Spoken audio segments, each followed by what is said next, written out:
morning, or depending when you're watching this, good afternoon, good evening, or good night. My name's Ross, and as always told, out of Voice of Radio.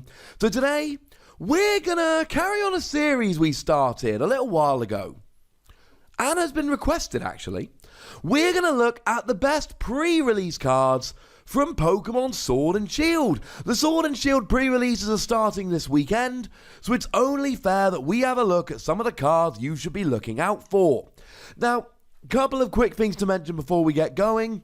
It's a pre-release. You can only play with the cards you get, so think of this more as a list of Pokemon you should be looking out for.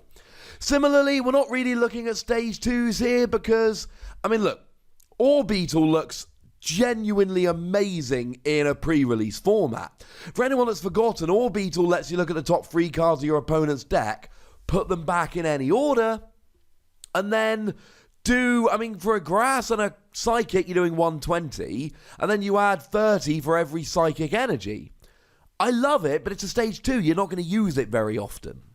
And obviously, there are some Pokemon, especially the Pokemon V, like Sassy Envy, which are nuts. They're great.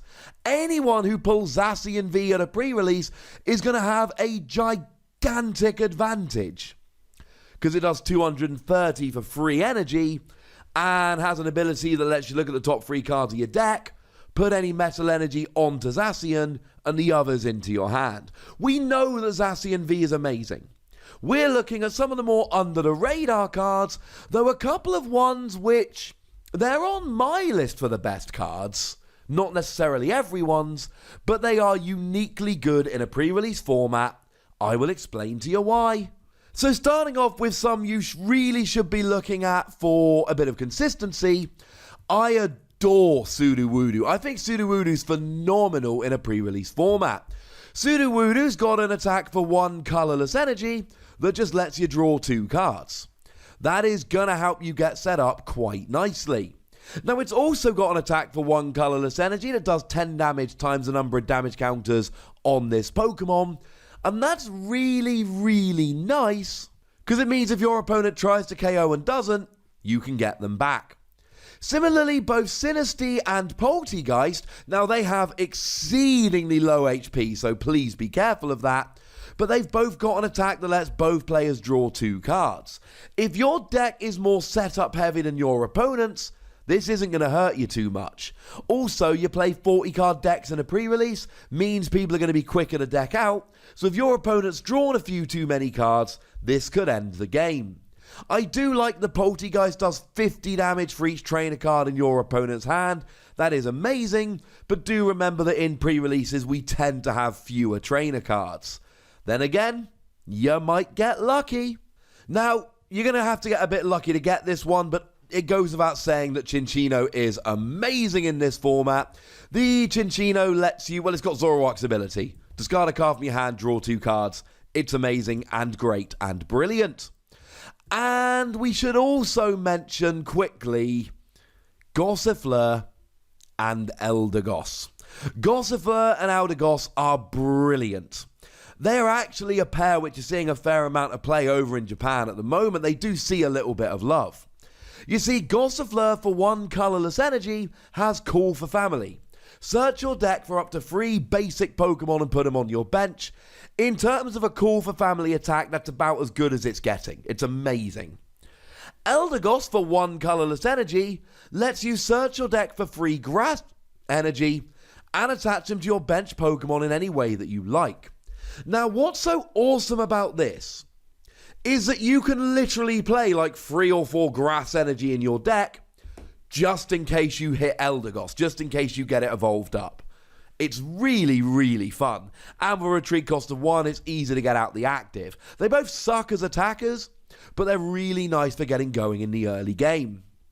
And there are a couple of Pokemon V that are particularly good at setting up. Again, they're Pokemon V, not many people are going to draw them, but CRAM Route V lets you search your deck for any 2 cards. That is ridiculous and will give a huge advantage for 1 colourless energy on a basic. And Tapu Koko V for 1 lightning energy on a basic does 20 damage and lets you draw 2 cards. I think both of them fit into the ridiculous level of Pokemon. Now, there are a couple of Pokemon in the set which may or may not be awesome, but I think they're really worth a go in pre-releases. One that is going to fly under the radar is Crabby, and I actually mean both Crabby here. Now, one for a single water energy does 10 damage to each of your opponent's Pokemon. Now, you're probably giving up a prize to do this for a couple of turns, and we are only playing 4 prizes, but if you can spread a little bit of damage around with Crabby, you can put your opponent's Pokemon in KO range. You also put your opponent on a really tight clock here, especially if they've got evolving Pokemon, because there is no guarantee they're going to draw into the evolution, and this could force your opponent into playing differently than how they actually want to. Now, the other Crabby is basically the ultimate Hail Mary card. What you do for 2 colorless energy, 120, flip 2 coins. If either is tails, this attack does nothing. There's only a 25% chance of it working, but this Crabby, at some point in the game, you should have a turn where you don't need the attachment to attack. So you whack it on Crabby, and you wait. And if you are ever absolutely desperate, you whack a second energy on, and maybe you hit 120. It might work, it might not. Now, if you are playing along with the Crabby that does spread damage, keep an eye out for more Pico, would ya? 1 lightning energy, 60 damage if the active Pokemon already has damage counters on. Again, there's no real guarantee. Well, I say guarantee, it's not that likely you're going to draw both of them, but it is a fun combo to look out for. One that is far more likely to appear is Pincurchin, and I really do think Pincurchin could end up being one of those ridiculous decks. You see, for 2 lightning energy, you flip 4 coins and you do 30 damage for each heads. It's alright. On average, you'll hit 2 heads and you'll do 60 damage. Far more importantly, if you flipped 2 or more heads, your opponent's active Pokemon is now paralyzed. There'll be turns you don't hit 2 heads, but the key to Pincurchin is, on average, you should hit 2 heads. There's plenty of Pokemon in the set that have special condition on a coin flip. My favourite of which is probably Clobber. 1 fighting energy, 20 damage, paralysis on a coin flip. That's actually pretty good. If you want to play one of those Pokemon, Clobber, I think, is the best one for it. But what's really important here is that you should hit, on an average turn, on an average amount of flips, you should flip double heads out of 4. You should hit 2 out of 4 heads. And that could be the difference between winning and losing. I'm a genuinely big fan of Pincurchin. Plus, if you come against any of those decks that suck all the fun out of pre-releases, hey, I'm playing Sassy Envy and 39 energy, yeah, we get it. This is a great counter against that, because you should, on average, get the paralysis, and you'll take a while to KO them, but if you paralyze every turn, there's nothing they can do. I really like Pincurchin. The other thing you really need to bear in mind here is that in a pre-release, unlike in a standard constructed format, you're unlikely to have many switching cards, if any. So when paralysis hits, the vast majority of the time, paralysis is going to hang around. So hey, how about that Whimsical? That Whimsical looks good. Now, Whimsical is not a Pokemon around which to build a deck. It is a Pokemon you want to have a bit of a play with. For 1 colorless energy, you flip a coin, and if heads, your opponent shuffles their active Pokemon and all cards attached to it into their deck. We don't care about the 1 grass energy, 50 damage. It's a stage 1, but here's the thing. Maybe your opponent's doing that thing where they're only playing 1 Pokemon. Flip a coin to win. Maybe your opponent has 1 Pokemon with all of their energy on. Flip a coin to get rid of it. Maybe your opponent only has 1 really good Pokemon. Maybe you've knocked out all but 1. You see where I'm going with this, don't you? So good. What you could do is put Whimsical in the active and try and flip heads like 6 times in a row and just get rid of all their Pokemon and win, and that would be hilarious. Might not work, but it's got to be worth a go. I love this Whimsical, and I really do think it is very much worth a play it might just win you the game. Now, I also like Durant, but only if you get 2. If you get 2 Durant, then you're doing 90 damage for 2 energy on a basic. That's pretty good. But if Durant's going to work, you need to have 2 Durant. You only do the extra with a second Durant. So, frankly, ladies and gentlemen, you've been warned. One that I like a little bit more is Dugtrio. I like Dugtrio. Now, I know Dugtrio only actually does 10 more damage than Whimsical, but what I really like about Dugtrio is stage 1, single energy, decent damage. I'm not going to sit here and argue this is some kind of unstoppable powerhouse Pokemon. It's not. But I am absolutely going to sit here and argue that this could be a really nice, efficient attacker. I mean, Hitmonchan and Hitmonlee are alright in a pre-release format. And certainly, if you're playing fighting Pokemon, I think Hitmonchan, Hitmonlee, and then chucking in a little bit of Dugtrio at the same time could absolutely be what Nurse Joy ordered. Now, the Pokemon I really like Scorch. I think Scorch is awesome. Now, the 4 energy 110 plus burn is awkward, but what I really like here is 1 fire energy. For each fire energy attached to this Pokemon, discard the top card of your opponent's deck. But the thing about pre-releases is, you're playing 40 card decks, and most of the time, your opponent is only playing thin lines of their good Pokemon. Which means if you can hit a good card or 2, you can cripple them. First turn you discard 1, second turn you attach another energy and discard 2, etc. But if you can hit just a couple of key cards here, this could be absolutely gigantic. I like Scorch. I think Scorch could really take some games. I don't know if Scorch alone is going to be good enough to win a pre-release, but I do know it's worth playing around with. Another Pokemon that is uniquely good at a pre-release is Lantern. You see, Lantern for free energy does 90 damage, then you look at your opponent's hand. If they have an energy in their hand, their active Pokemon is paralyzed. The thing is, at a pre-release, you have to play more energy than you usually would. And you're not really attaching extra energy. Now, if you draw Frostmoth, you're playing Frostmoth. You're playing a water deck, and this isn't going to work. But outside of people that drew Frostmoth, you're probably going to be all right.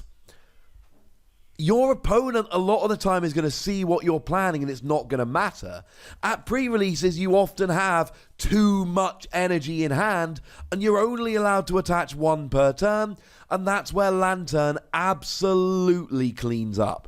I think Lantern could be an absolute beast. I don't like the free energy, but I like basically everything else about it. Another Pokemon that we do not talk about very much that I'm a really big fan of in pre-releases is Musharna. Musharna is another one of those Pokemon that could be an absolute nightmare, pun intended.